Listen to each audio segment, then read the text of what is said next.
అవసరం ఉంది. భారతదేశానికి 1947వ సంవత్సరంలో స్వాతంత్రం వచ్చింది. స్వాతంత్రం వచ్చిన తర్వాత అనేక ప్రభుత్వాలు దేశంలోనూ రాష్ట్రంలోనూ పరిపాలించినటువంటి సంగతిని ఒకసారి మీ అందరికీ గుర్తు చేస్తున్నాను. ఈరోజు దేశ జనాభాలో సగం కంటే ఎక్కువ ఉన్నటువంటి బలహీన వర్గాలు స్వాతంత్రం వచ్చిన తర్వాత 35 సంవత్సరాలు కేవలం ఓటు వేసినటువంటి యంత్రాలుగా పల్లకి మోసినటువంటి కార్మికులుగా ఉన్నాం తప్ప మనకి ఎటువంటి అవకాశాలు లేని విషయాన్ని ఈ రాష్ట్రంలో ఉన్న ప్రతి ఒక్క బలహీన వర్గాలు కూడా గుర్తు చేసుకోవాలి. 1982వ సంవత్సరంలో మనందరి అభిమాన నాయకుడు విశ్వవిఖ్యాత నట సార్వభౌముడు నందమూరి తారక రామారావు గారు తెలుగుదేశం పార్టీని స్థాపించారు. పార్టీని స్థాపించారంటే బలహీన వర్గాల పునాదుల మీద తెలుగుదేశం పార్టీని స్థాపించి ఆ రోజు బలహీన వర్గాలకి రాజకీయంగా, ఆర్థికంగా, సామాజికంగా అవకాశాలు ఇచ్చినటువంటి ఏకైక పార్టీ జెండా తెలుగుదేశం పార్టీ పసుపు జెండా అని చెప్పి మీ అందరికీ గుర్తు చేస్తున్నాను. 42 సంవత్సరాలైంది. బీసీలకి తెలుగుదేశం పార్టీ ఎంత సేవ చేసినా వారి రుణం తీర్చుకోలేదు. ఎందుకు ఈ మాట చెప్తున్నాను? 42 సంవత్సరాల సుదీర్ఘ ప్రయాణంలో తెలుగుదేశం పార్టీ అధికారంలో ఉంది, ప్రతిపక్షంలో ఉంది. కష్టాలు వచ్చాయి, బాధలు వచ్చాయి. ఈ 42 సంవత్సరాల్లో తెలుగుదేశం పార్టీకి అంటి పెట్టుకున్నటువంటి పార్టీ ఏదైనా ఉంది అంటే బలహీన వర్గాలని చెప్పి మీ అందరికీ తెలియజేస్తున్నాను. అందుకే ఆ రోజు వైఎస్ జగన్మోహన్ రెడ్డి తండ్రి రాజశేఖర్ రెడ్డి గాని, ఈరోజు జగన్మోహన్ రెడ్డి గాని బలహీన వర్గాలకి మేము ఏమి చేసినా, ఎంత చేసినా మమ్మల్ని నమ్మరు, తెలుగుదేశం పార్టీతోనే ఉంటారని చెప్పి మన మీద దండయాత్ర ప్రారంభించాడు. 5 సంవత్సరాలుగా ఉక్కు పాదంతో బలహీన వర్గాన్ని అణసివేస్తున్నటువంటి విషయాన్ని ప్రతి ఒక్కరూ గుర్తుపెట్టుకోవాలి. ఇదేదో తెలుగుదేశం పార్టీ అధ్యక్షుడిగో రేపు అధికారంలోకి రావడానికో కాదు, సమాజంలో సగభాగం ఉన్నటువంటి ప్రతి బలహీన వర్గాల సోదరిమణులు ఆలోచన చేయాలని చెప్పి ఈ సందర్భంగా తెలియజేస్తున్నాను. ఈరోజు బలహీన వర్గాలకి 20% రిజర్వేషన్లు ఎన్టీఆర్ గారు ఇచ్చారు. దాన్ని మన నాయకుడు 14% చేసి 34% చేశాడే. ఏం జగన్మోహన్ రెడ్డి 34% రిజర్వేషన్లు చంద్రబాబు అమలు చేశాడు, నీ తండ్రి రాజశేఖర్ రెడ్డి అమలు చేశాడు, కిరణ్ కుమార్ రెడ్డి అమలు చేశారు. ఎంతో మంది ముఖ్యమంత్రులు ఈ రాష్ట్రంలో 34% రిజర్వేషన్లు అమలు చేస్తే నువ్వు వచ్చిన తర్వాతే ఎందుకు 20% తగ్గించావో సమాధానం చెప్పాలని చెప్పి కోరుతున్నాను. బలహీన వర్గాలు రాజ్యాధికారంలో సోటు ఉండకూడదు, పరిపాలన చేయడంలో బలహీన వర్గాలకి అవకాశం ఉండకూడదని కక్షగట్టి మనకి రిజర్వేషన్లు ఎత్తి ఈరోజు మోసం చేసినటువంటి దగాకోరు జగన్మోహన్ రెడ్డి అని చెప్పి మీ అందరికీ తెలియజేస్తున్నాను. మాట్లాడితే సామాజిక న్యాయానికి కట్టుబడ్డానంటాడు, మాట్లాడితే క్యాబినెట్లో 10 మంది మంత్రులకి ఇచ్చానంటాడు, మాట్లాడితే 54 కులాలకి కార్పొరేషన్లు ఇచ్చి రాజ్యాధికారం ఇచ్చానని కథలుగా చెప్తున్నాడు. దేనికి పదవులు? నాలికి గీసుకోవడానికి ఆ పదవులు.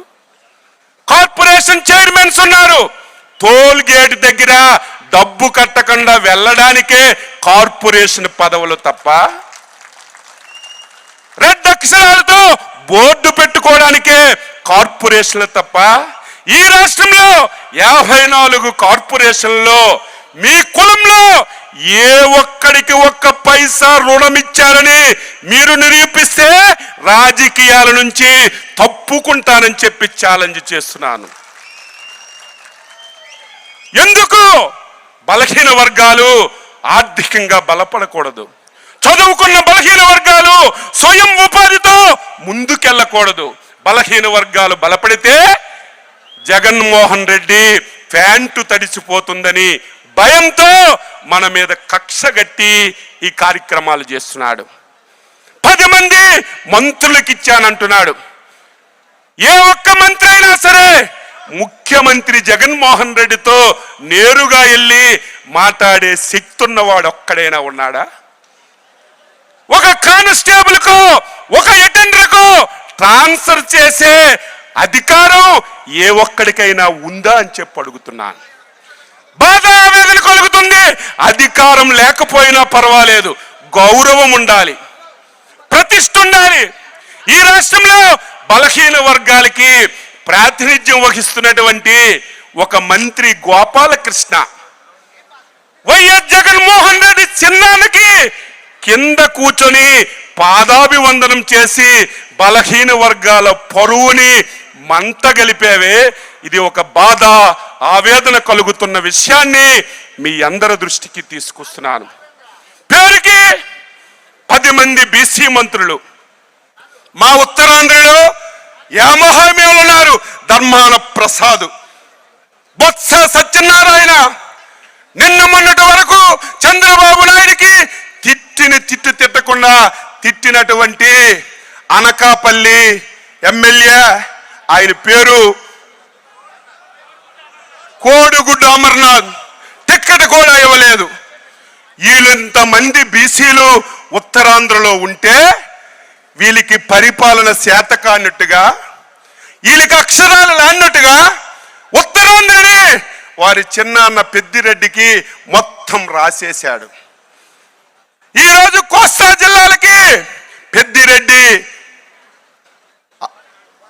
సుబ్బారెడ్డి ఉత్తరాంధ్ర, పెద్దిరెడ్డి కుమారుడు అవినాష్ రెడ్డికి తూర్పు పశ్చిమ గోదావరి జిల్లాలు, కృష్ణా గుంటూరు అయోధ్య రామరెడ్డికి, నెల్లూరు ప్రకాశం వేమూరు ప్రభాకర్ రెడ్డికి, మిగిలినటువంటి జిల్లాలు సకల జనుల శాఖ మంత్రి సజ్జల రామకృష్ణారెడ్డికి రాసేసి నేను 10 మందికి మంత్రులు ఇచ్చానంటే ఏ విధంగా మీరు న్యాయం చేస్తున్నారో ఒక్కసారి అర్థం చేసుకోమని చెప్పి నేను కోరుతున్నాను. నేను మాట్లాడింది ఒక్కటి అసత్యం ఉంటే, ఒక్కటి అబద్ధమైతే దేనికైనా సరే నేను సిద్ధపడతాను. ఈరోజు మనందరం ఈ విషయాలు ప్రతి ఒక్కరికి చెప్పవలసినటువంటి అవసరం ఉంది. ఈ మధ్య కాలంలో కొత్త డ్రామా, అటువంటి డ్రామా ఇస్తూ ఇంతవరకు మనం ఎప్పుడూ చూడలేదు. ఎక్కడికి వెళ్ళినా మాట్లాడుతున్నాడు నా బీసీలు, నా ఎస్టీలు, నా మైనారిటీలని. ఏం జగన్మోహన్ రెడ్డి, నీకు మాట్లాడే నైతిక హక్కు ఉందా అని చెప్పి నేను ప్రశ్నిస్తున్నాను. మనం ఈ రాష్ట్రంలో ట్రాన్స్ఫర్లు చూసాం. ఎవరికి? ఎంఆర్ఓలకి, ఎండిఓలకి, కలెక్టర్లకి, ఆఫీసర్లకి ట్రాన్స్ఫర్లు చూసాం. ఫస్ట్ టైం ఈ జగన్మోహన్ రెడ్డి ఎమ్మెల్యేలకి, ఎంపీలకి ట్రాన్స్ఫర్ చేయడం మొదలుపెట్టాడు. ఎక్కడైనా ఉందా? ప్రజలంటే అంత పనికిమాని వాళ్ళ కనిపిస్తున్నారా? నువ్వు ఏది గీస్తే దాన్ని అమలు చేస్తారని అనుకుంటున్నావా? నీ మతం ఏంటి? నా బీసీలు, నా ఎస్టీలు, నా ఎస్సీలు అంటున్నావు.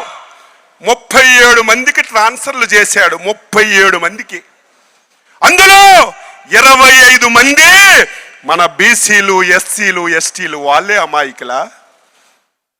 ఇప్పుడే పోతలపట్టు ఎమ్మెల్యే గురించి చెప్పాడు మా సోదరుడు. పోతలపట్టు ఎమ్మెల్యే, ఆయన చేసిన తప్పేంటి? పెద్దిరెడ్డి కూర్చోమంటే కూర్చున్నాడు. పెద్దిరెడ్డి సంతకం పెట్టమంటే సంతకం పెట్టాడు. పెద్దిరెడ్డి లెగిసి దండం పెట్టమంటే దండం పెట్టాడు. 4.5 సంవత్సరాలు పెద్దిరెడ్డి చెప్పిందంతా చేస్తే ఈరోజు జగన్మోహన్ రెడ్డి ఆయన అవినీతి పరుడని, ఆయన మీద రిపోర్ట్లన్నీ వ్యతిరేకంగా వస్తున్నాయని ఒక దళితుడికి నువ్వు ఎమ్మెల్యే టిక్కెట్ ఇవ్వకుండా, ఏం నీకు దమ్ము ధైర్యం ఉంటే, నువ్వు నిజమైనటువంటి నాయకుడు అయితే పెద్దిరెడ్డి మీద ఎన్ని అవినీతి ఆరోపణలు ఉన్నాయో మీకు తెలుసు. వారి కుమారుడి మీద ఎన్ని అవినీతి ఆరోపణలు ఉన్నాయో తెలుసు. ఈరోజు పెద్దిరెడ్డి కుమారుడు పార్లమెంటు పార్టీ నాయకుడిగా వ్యవహరిస్తున్నాడు. నోటికి గుడ్డ కట్టుకుంటాడు తప్ప ఒక్క రోజైనా పార్లమెంటులో మన రాష్ట్ర సమస్యల గురించి మాట్లాడినటువంటి వారికి సీట్లు ఇస్తావు. వైసీపీలో ఉన్నటువంటి నీ కమ్యూనిటీకి చెందినటువంటి వారసులకు సీట్లు ఇస్తావు. కానీ మా బీసీలకి నోరు లేదు, మా ఎస్సీలకి నోరు లేదు, మా ఎస్టీలకి నోరు లేదని మమ్మల్ని ఈ రకంగా హింస పెడుతున్నావే. ఖబర్దార్ జగన్మోహన్ రెడ్డి, రేపు 2024 ఎలక్షన్లలో అచ్చెన్నాయుడు సంవత్సరం నుంచి చెప్తున్నాడు. నేను చెప్తే మీరు నమ్మలేదు. ఈయనకి పెద్ద నోరుంది, మైకు పట్టుకుంటే మాట్లాడతాడని చాలా మంది ఎగతాళి చేశారు. 160 స్థానాలు, దానికి 1, 2 ఎక్కువ వస్తాయి తప్ప తగ్గినటువంటి పరిస్థితి లేదు. 5 సంవత్సరాలుగా ఈ రాష్ట్రంలో అన్ని వర్గాలు, అన్ని జాతులు, అన్ని మతాలు, అన్ని కులాలు ఈ 5 సంవత్సరాల జగన్మోహన్ రెడ్డి పాలనలో నలిగిపోయారు అని చెప్పి సందర్భంగా తెలియజేస్తున్నాను. ఎప్పుడు అవకాశం వస్తుంది కర్ర కాల్చి జగన్మోహన్ రెడ్డికి వాత పెట్టాలని, ఎప్పుడు అవకాశం వస్తుంది జగన్మోహన్ రెడ్డిని, వారి వైసీపీ పార్టీని బంగాళాఖాతంలో కలపాలని చెప్పి ప్రయత్నం చేస్తున్నారు. ఈరోజు 1, 2 చాలా మంది మాట్లాడాలి. 75,000 కోట్లు సప్లాన్ నిధులుంటే దాన్ని మొత్తం ఎత్తేసాడు. నేను ఆదరణ బీసీ మంత్రిగా పెట్టాను. ఎంత నికృష్టుడంటే ఈ మాట అనకూడదు. నువ్వు 1 పైసా ఇవ్వక్కర్లేదు. చంద్రబాబు నాయకత్వంలో ఈ రాష్ట్రంలో ఉన్నటువంటి 145 కులాలకి ఎగ్జిబిషన్లు పెట్టి మీకు ఏ అవసరం ఉందో, మీ వృత్తికి ఏది ఉపయోగపడుతుందో, మీకు కావలసిన కంపెనీ మీరు సెలెక్ట్ చేసుకోండి అని రూపాయి విలువ చేస్తే 10 పైసలు కట్టి 90 పైసలు చంద్రబాబు నాయుడు ఉచితంగా ఇచ్చాడు. సామాన్లు కొన్నాం, కొని ప్రతి నియోజకవర్గంలో గోడౌన్ల వరకు పంపించాం. ఈలోపు ఎలక్షన్ కోడ్ వచ్చింది, పంపిణీ చేయలేకపోయాం. ఏం జగన్మోహన్ రెడ్డి నా బీసీలు అంటున్నావే, 1 పైసా నువ్వు ఖర్చు పెట్టక్కర్లేదే. చంద్రబాబు నాయుడు కొన్నటువంటి ఆదరణ పరికరాలు గోడౌన్స్ లో ఉండి తుప్పి పట్టుపోతున్నా ఇవ్వలేనటువంటి దుర్మార్గమైనటువంటి మనసు కలిగినటువంటి నువ్వు మా బీసీల గురించి మాట్లాడే నైతిక హక్కు ఎక్కడుందని చెప్పి నేను తెలియజేస్తున్నాను. మనం నిలదొక్కుకోవాలంటే మనకి విద్య ఉండాలి, తెలివి ఉండాలి, ఆర్థిక స్తోమత ఉండాలి. అందుకే నేను మంత్రిగా ఉంటే మీరందరికీ తెలుసు, ఎన్టీ రామారావు గారు రెసిడెన్షియల్ స్కూల్స్ పెట్టారు. ఆ రెసిడెన్షియల్ స్కూల్స్ ని చంద్రబాబు నాయకత్వంలో ఒకేసారి 1 నియోజకవర్గానికి 1 రెసిడెన్షియల్ స్కూల్ తప్పున 175 నియోజకవర్గాల్లో రెసిడెన్షియల్ స్కూల్ పెట్టాం. మత్స్యకారులకి 3 రెసిడెన్షియల్ స్కూల్స్ పెట్టాం. ఈ 5 సంవత్సరాల్లో ఎక్కడైనా సరే 1 రెసిడెన్షియల్ స్కూల్ నువ్వు మంజూరు చేశావా? పెద్దవాళ్లే కాదు, బలహీన వర్గాల్లో ఉన్నటువంటి పేద పిల్లలు కూడా విదేశాల్లో చదువుకోవాలని విదేశ విద్య పెట్టి 15 లక్షలు ఇచ్చి బయటకు పంపించాం. ఒక్కరికైనా నువ్వు పంపించావా? ఐఏఎస్ ఐపీఎస్ కోచింగ్ కి పెద్దవాళ్లే, డబ్బున్న వాళ్ళే కాదు, పేదవాళ్ళు కూడా ఢిల్లీలో, చెన్నైలో ట్రైనింగ్ తీసుకోవాలని డబ్బు కట్టి వారికి ట్రైనింగ్ ఇప్పించి కాంపిటీషన్ పరీక్షల్లో పాల్గొనే విధంగా చేశాం. ఎక్కడైనా ఒకటి ఉందా అని చెప్పి ఈ సందర్భంగా తెలియజేస్తున్నాను. చెప్పాలంటే గంటల తరబడి చెప్పొచ్చు. అంత అన్యాయం చేశారు, అంత దారుణాలు ఈ రాష్ట్రంలో చేశాడు. నేను చేసిన తప్పేంటి? ప్రజాస్వామ్యం నాకు ఇచ్చినటువంటి హక్కు.